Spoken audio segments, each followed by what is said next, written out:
Hello my lovely students. तो हम इस वीडियो में करेंगे about the reamer Tiemann reaction, जो कि एक नेम रिएक्शन है फिनोल की। ओके, तो सबसे पहले बात करते हैं रिएक्शन की, उसके बाद बात करेंगे डिटेल्ड इसके मैकेनिज्म के बारे में।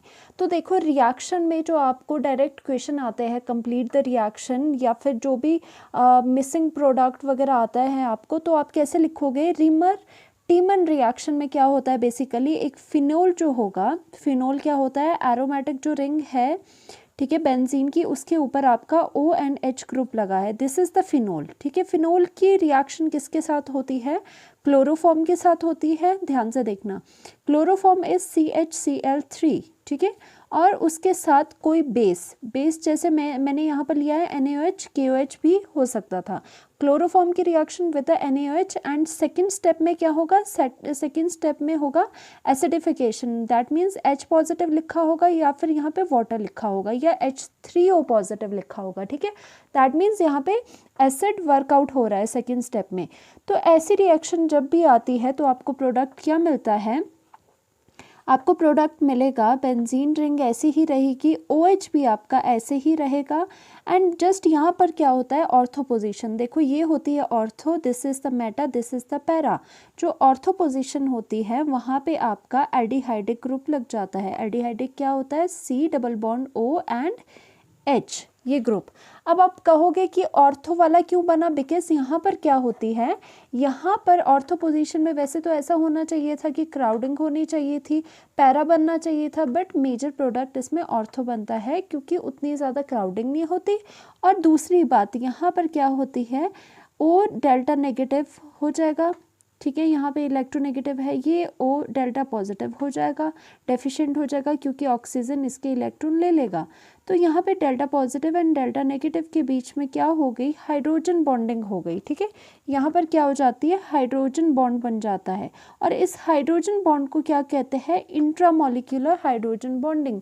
अब इंट्रा मॉलिक्यूलर हाइड्रोजन बॉन्डिंग कब कहते हैं? जब एक ही मॉलिक्यूल के अंदर आपकी हाइड्रोजन बॉन्डिंग हो रही हो। अगर दो मॉलिक्यूल के बीच में हाइड्रोजन बॉन्डिंग हो रही है उसको बोलते हैं इंटर मॉलिक्यूलर हाइड्रोजन बॉन्डिंग। ठीक है, और सबसे इंपॉर्टेंट क्या हो जाता है इसमें? इसका नेम, कि आपको इस रिएक्शन में क्या मिलता है? एल्डिहाइड मिलता है, बट उसका नाम क्या होता है? सैलिसिलल्डिहाइड, सैलिसिलल्डिहाइड। ठीक है, इसे कहते हैं सैलिसिलल्डिहाइड, जिसमें कि ऑर्थो पोजीशन पे OH हो एल्डिहाइड के। और इसे और क्या कह सकते हैं? इसे कह सकते हैं ऑर्थो हाइड्रोक्सी। देखो, अब जो ये CHO ग्रुप है, ये एल्डिहाइडिक ग्रुप मेन है, ठीक है, तो इसके विद रिस्पेक्ट टू ये ऑर्थो हो गया, तो ऑर्थो पे क्या लगा है? हाइड्रोक्सी, ऑर्थो हाइड्रोक्सी बेंजल्डिहाइड भी इसका नेम है। तो रीमर टीमन रिएक्शन में आपको बेसिकली फिनोल के reaction with the chloroform and in the presence of अगर बेस हो, एंड नेक्स्ट स्टेप में आपके पास एसिड कोई वर्कआउट हो रहा है, वर्क एसिडिक आपने दिया है, तो क्या होता है? यहाँ पर इसके ऑर्थो पोजीशन पे आपको एल्डिहाइडिक ग्रुप लग जाता है, मतलब CHO आपको लगाना है। ये तो डायरेक्ट रिएक्शन थी। अब मैं वो भी दिखा देती हूँ जो NCERT में लिखी हुई है। ओके, सो दैट आपको कन्फ्यूजन ना हो कि NCERT में आपकी कौन सी रिएक्शन किस तरह से लिखी हुई है। इलेबोरेटेड फॉर्म है, बाकी तो सेम ही है, ऐसा कुछ नहीं है कि डिफरेंट है वहाँ पर। ओके, सो हम सब चीज़ें कवर करेंगे, इसलिए मैं ये कवर कर रही हूँ आपके पास। This is again the phenol. ठीक है, फिनोल की रिएक्शन ऐसे वहाँ पे कैसे बताई है? सबसे पहले CH3Cl एंड NaOH की रिएक्शन बताई है, साथ में CH3CHCl3 एंड NaOH की रिएक्शन होगी। तो इसके बाद यहाँ पर क्या बन जाएगा? हाइड्रोजन यहाँ से हट के O negative phenoxide ion, that means, और Na पॉजिटिव वाला ये बन जाएगा। एंड ऑर्थो पोजीशन में CHCl2 लग जाएगा, ये बताया गया है NCERT में। ओके, अब इसमें क्या बताया गया है? ब्रेक करके, ये डायरेक्ट स्टेप मैंने बता दी है, वहाँ पे ब्रेक करके बताया हुआ है। ठीक है, और ये मैकेनिज्म नहीं है, जस्ट एक डिटेल्ड रिएक्शन उन्होंने लिखी हुई है, तो ठीक रहता है सब चीज़ें करना। सो हमने नेक्स्ट स्टेप में यहाँ क्या किया? NaOH डाल दिया है।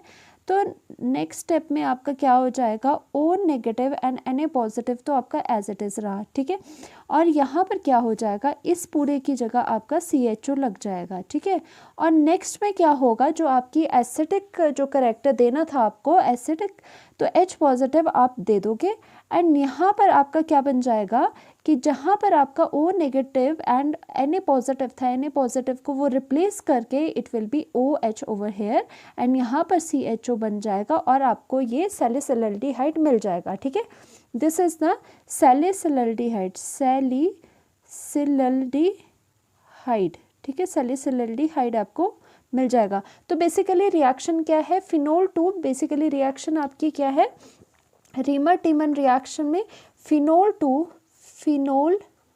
टू सैलिसिलैल्डिहाइड, पर्टिकुलरली आपको सैलिसिलैल्डिहाइड मिल जाता है। ठीक है, और ये सैलिसिलैल्डिहाइड की रिएक्शन में भी आ जाता है, प्रिपरेशन रिएक्शन में भी। और आपको एक और चीज़ यहाँ पे लिख दो कि ये ऑर्थो प्रोडक्ट, ठीक है, सो दैट आपको याद रहेगा, लिख लो, नोट्स बना लो। और ऑर्थो प्रोडक्ट, ठीक है, ऑर्थो प्रोडक्ट इज़ मेजर, क्योंकि पैरा भी बन रहा था बट पैरा मेजर नहीं था। Ortho product is major because of the, बताओ क्या है, बिकॉज ऑफ द इंट्रामोलिक्यूलर, ठीक है, मॉलिक्यूलर हाइड्रोजन बॉन्डिंग। ठीक है, इंट्रामोलिक्यूलर हाइड्रोजन बॉन्डिंग की वजह से ये आपका ऑर्थो प्रोडक्ट जो है वो ज़्यादा मेजर होगा, वो बनेगा। Now comes to the mechanism, ये तो बात रही, जब भी कभी ऐसा आ जाए डायरेक्टली आपने ऑर्थो पे CHO ग्रुप लगा देना है, मतलब सैलिसिलैल्डिहाइड बनता है रीमर टीमन रिएक्शन में। Now comes to the mechanism के इसमें क्या है, 2 पार्ट है। सबसे पहले वाले पार्ट में क्या बनता है, देखो, सबसे पहले वाले पार्ट में आपके पास जो यहाँ पर CHCl3 एंड NaOH है उसकी रिएक्शन होती है पहले। ठीक है, तो हम क्या करेंगे, जो क्लोरोफॉर्म है, आपको पता है क्लोरोफॉर्म को अगर मैं यहाँ इस तरह से खोल के लिख लूँ तो चलेगा ना, देखो यहाँ पर इस तरह से मैंने खोल के लिखा है। सिंस NaOH है, NaOH से आपको क्या मिलेगा, OH नेगेटिव मिलेगा आपको NaOH से। अब यहाँ देखो, बिकॉज क्लोरीन जो है वो हाईली इलेक्ट्रोनेगेटिव है और यहाँ से इलेक्ट्रॉन को खींच रहे हैं अपनी तरफ। ठीक है, इलेक्ट्रॉन विड्रॉइंग होते हैं ये, तो इसकी वजह से क्या हो गया, ये डेफिशिएंट हो गया। अब कार्बन डेफिशिएंट हो गया तो कार्बन क्या करेगा, कार्बन करेगा कि इसके बॉन्ड के इलेक्ट्रॉन अपनी तरफ ले जाए, क्योंकि जो क्लोरीन है इसके साथ जुड़े हुए वो इसको बहुत ही डेफिशिएंट कर रहे हैं। इसकी वजह से बॉन्ड से इलेक्ट्रॉन ले लिया और हाइड्रोजन हो गया अकेला, हाइड्रोजन के पास आ गया डेल्टा पॉजिटिव। अब इसको पॉजिटिव को ख़त्म करने के लिए क्या करेगा, जो नेगेटिव OH के पास नेगेटिव एक्स्ट्रा इलेक्ट्रॉन थे वो इसकी मदद कर देगा और ये दोनों मिलके क्या बनाएंगे, ये दोनों मिलके बनाएंगे वाटर। यहाँ से वाटर का लॉस हो गया एंड आप देखो आपके पास क्या बची हुई चीज़ें हैं, क्लोरीन आपके 3 लगे हुए हैं, 1 2 एंड 3। नाउ यहाँ पर क्या है, यहाँ पे बॉन्ड में कितने इलेक्ट्रॉन्स होते हैं, 2 इलेक्ट्रॉन्स होते हैं, तो 2 इलेक्ट्रॉन यहाँ पर आ गए। अब मुझे बताओ what will be the charge over the carbon. अब देखो कार्बन बना सकता है 4 बॉन्ड्स और उसकी वैलेंसी होती है टेट्रावैलेंसी, मतलब 4 इलेक्ट्रॉन वैलेंस इलेक्ट्रॉन उसके पास होते हैं। अब कितने हैं यहाँ पर, 1 2 3 4 एंड 5, एक एक्स्ट्रा इलेक्ट्रॉन है, इसीलिए हमने एक्सेस दिखाने के लिए एक नेगेटिव चार्ज लिख लिया इसके ऊपर, क्योंकि एक एक्सिस में अगर कभी इलेक्ट्रॉन हो तो माइनस दिखा देंगे। ठीक है, माइनस लिख लेंगे उसके ऊपर। अब ये बन गया कार्बेनाइन। अब क्या हुआ, ये उतना स्टेबल नहीं होता है। अब क्या सोचेगा क्लोरीन, बिकॉज क्या होता है ना कि क्लोरीन जो है वो अच्छे लिविंग ग्रुप भी होते हैं कि इजीली वो निकल जाते हैं। अब क्या करेगा क्लोरीन, यहाँ से इलेक्ट्रॉन लेके अपना आगे निकल जाएगा। तो क्लोरीन अगर निकलेगा तो यहाँ पर क्या हो जाएगा, देखो ध्यान से देखना, क्लोरीन तो निकल गया, -Cl निकल गया। तो यहाँ से क्या हुआ कि यहाँ पर कार्बन के पास 2 क्लोरीन है, ध्यान से देखना, 2 क्लोरीन लगे हुए हैं। ओके, अब यहाँ पर कितने हैं, 2 यहाँ पर लोन पेयर है, 2 यहाँ पर लोन पेयर है। अब बताओ मुझे कि चार्ज कितना आएगा। कार्बन की वैलेंसी, कार्बन के पास इलेक्ट्रॉन्स देखो 1 2 3 एंड 4 है इसके पास, और 4 ये इलेक्ट्रॉन्स वैलेंस इलेक्ट्रॉन होते हैं इसके पास। तो इसका मतलब there would be no charge over the carbon, कोई चार्ज नहीं होगा। और इस ऐसी स्पीशीज़ को कहते हैं, वेरी वेरी इंपॉर्टेंट, डाइक्लोरोकार्बीन्स होती है ये, डाइक्लोरो, क्योंकि आपकी 2 क्लोरीन लगी हुई है कार्बिन के ऊपर, कार्बिन। ठीक है, और ये डाइक्लोरोकार्बिन है, और जो कार्बिन्स होती है वो क्या होती है, न्यूट्रल स्पीशीज़ होती है। अगर इसकी हाइब्रिडाइजेशन देखी जाए, तो हाइब्रिडाइजेशन क्या है, हाइब्रिडाइजेशन क्या होती है, number of sigma bonds plus lone pair. तो ये कितना आ जाएगा, आपके पास कितने हैं सिग्मा बॉन्ड्स, कितने हैं 2, सिग्मा 2 है, plus lone pair LP, lone pair कितने हैं, lone pair is 1 equals to 3, 3 steric number किसको कॉरेस्पॉन्ड करता है, sp2 को। तो यहाँ पर देखो कि सिंगल सिंगल बॉन्ड होने के बावजूद भी इसकी क्या हाइब्रिडाइजेशन आ रही है, कार्बेन की sp2, मतलब किसकी है ये, कार्बेन की sp2 हाइब्रिडाइजेशन है आपकी, ये नॉलेज आपको होनी चाहिए। ओके, अब आपके पास कार्बन बच गया और आपको पता है यहाँ पर देखो अगर इसका कार्बन का ऑक्टेट देखें हम, ऑक्टेट के लिए क्या करोगे, यहाँ पर एक बॉन्ड के 2 इलेक्ट्रॉन्स होते हैं तो काउंट करोगे 1 2 3 4 5 एंड 6। यहाँ पर क्या हुआ, कार्बन क्या होती है, यहाँ पर इलेक्ट्रॉन डेफिशिएंट है तो ये क्या होगी, carbon act as a Lewis acid. ठीक है, carbon act as a Lewis acid, Lewis acid क्यों, क्योंकि ये डेफिशिएंट है, डेफिशिएंट क्यों है,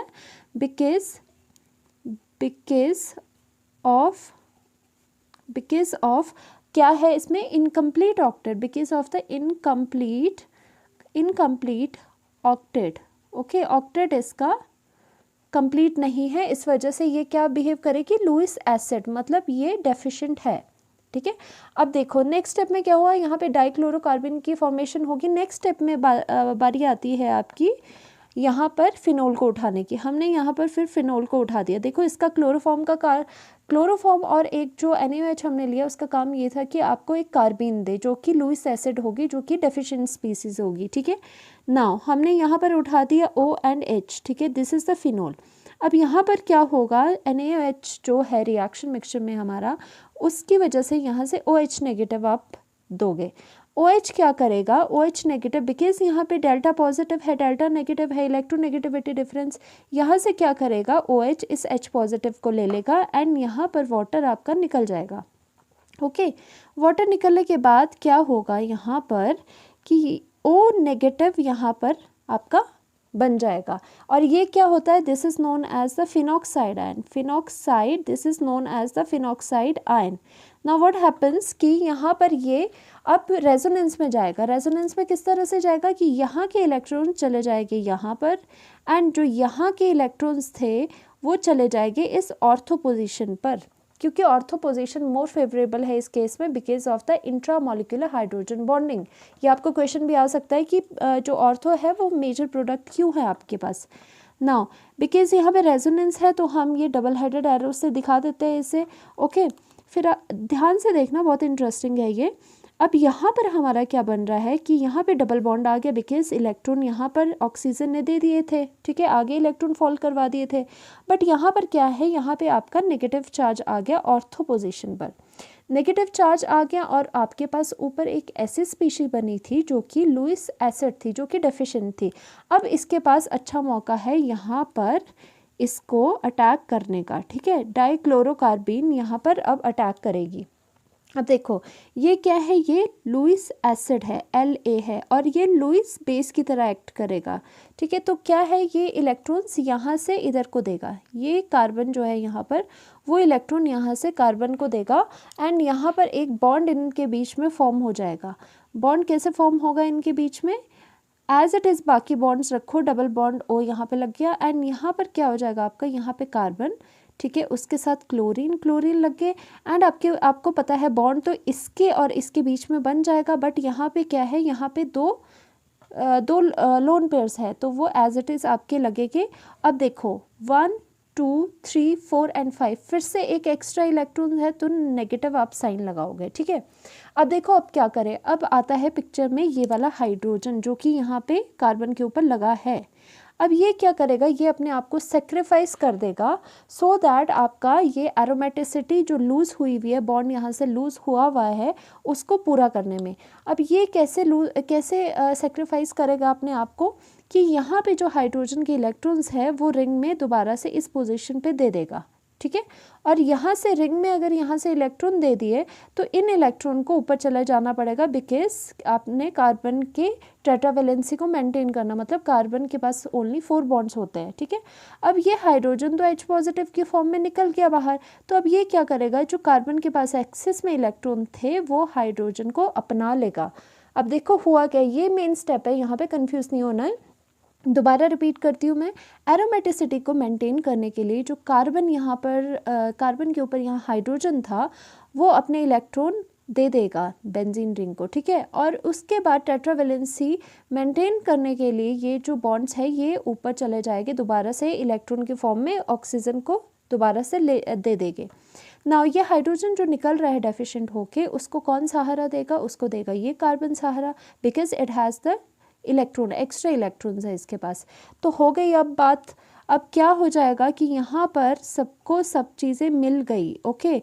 यहाँ पर एरोमेटिसिटी पूरी हो गई, यहाँ पर ऑक्सीजन पे नेगेटिव आ गया, यहाँ पर कार्बन के पास क्या आ गया, एक हाइड्रोजन, ठीक है, जिसको इसने सहारा दिया था, और क्लोरीन तो उसके अपने पहले से पड़े हुए थे। नाउ इसके बाद क्या होता है, इसके बाद क्या, आपने 2 क्लोरीन है तो 2 आपको NaOH देने पड़ेंगे। NaOH है तो दैट मीन्स क्या होगा, Na पॉजिटिव है और OH नेगेटिव है। अब क्या होगा यहाँ पे, न्यूक्लियोफिलिक सब्स्टिट्यूशन रिएक्शन हो जाएगी, ठीक है। सब्स्टिट्यूशन रिएक्शन में क्या होता है कि कोई न्यूक्लियोफाइल होता है, जैसे OH नेगेटिव न्यूक्लियोफाइल है, ठीक है, वो सब्स्टिट्यूट करेगा, मतलब रिप्लेस करेगा इन क्लोरीन एटम्स को। तो डायरेक्टली 2 लिखे हैं तो दोनों क्लोरीन एटम को रिप्लेस करके मैं लिख लेती हूँ डायरेक्टली। क्या बनेगा इसके बाद आपके पास बनेगा यहाँ पर ये चीज़ें O negative as it is रहेगा, ओके। एंड यहाँ पर कार्बन, हाइड्रोजन, एंड यहाँ पर आपका OH एंड OH बन गया। अब वैसे भी हमेशा बात याद रखना, जब भी पूरी केमिस्ट्री में एक ही कार्बन के ऊपर 2 OH हाइड्रोक्सी ग्रुप आते हैं, दीज आर वेरी अनस्टेबल क्यों होते हैं, बिकॉज इसकी बहुत ज़्यादा पॉसिबिलिटी है कि यहाँ से ये वाटर का लॉस करवा के बॉन्ड बना दे। अब ये वाटर का लॉस करवा देगी दोनों, और उसके बाद क्या बन जाएगा, उसके बाद आपके पास बन जाएगा O नेगेटिव यहाँ पर आया, एंड कार्बन के पास हाइड्रोजन तो था, बट यहाँ पर वाटर के लॉस से ये जो सिंगल बॉन्ड था वो क्या हो गया, डबल बॉन्ड बन गया, ठीक है। ये वाली चीज़ होगी। बस अब किसकी कमी है, एक कमी है सिर्फ हाइड्रोजन की, वो कौन पूरा करेगा, जो आपने एसिडिक वर्क करना है, एसिड देना है आपने, बाद में हाइड्रोलिसिस करनी है, ओके।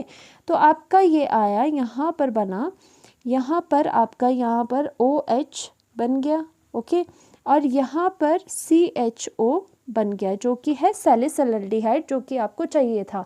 और ये दोबारा से मैं रिपीट करती हूँ कि वैसे पैरा प्रोडक्ट भी बनता था, इससे ऑर्थो नहीं बनता है, बट ऑर्थो इसलिए स्टेबल है, इसलिए फेवरेबल है, because of the intramolecular hydrogen bonding, जिसकी वजह से हाइड्रोजन बॉन्डिंग जहाँ पर भी होती है उसकी वजह से वो चीज़ स्टेबल बन जाती है। तो इन शॉर्ट क्या था कि रीमर-टीमन रिएक्शन में एक तरह से ऑर्थो हाइड्रोक्सी बेंजल्डिहाइड बन जाते हैं, कि ऑर्थो पोजीशन में फिनोल से अगर देखें तो फिनोल की ऑर्थो पोजीशन में सिर्फ आपको CHO लगाना होता है, ठीक है। Thank you so much. Comment करके मुझे ज़रूर बताना कि कैसा लगा आपको।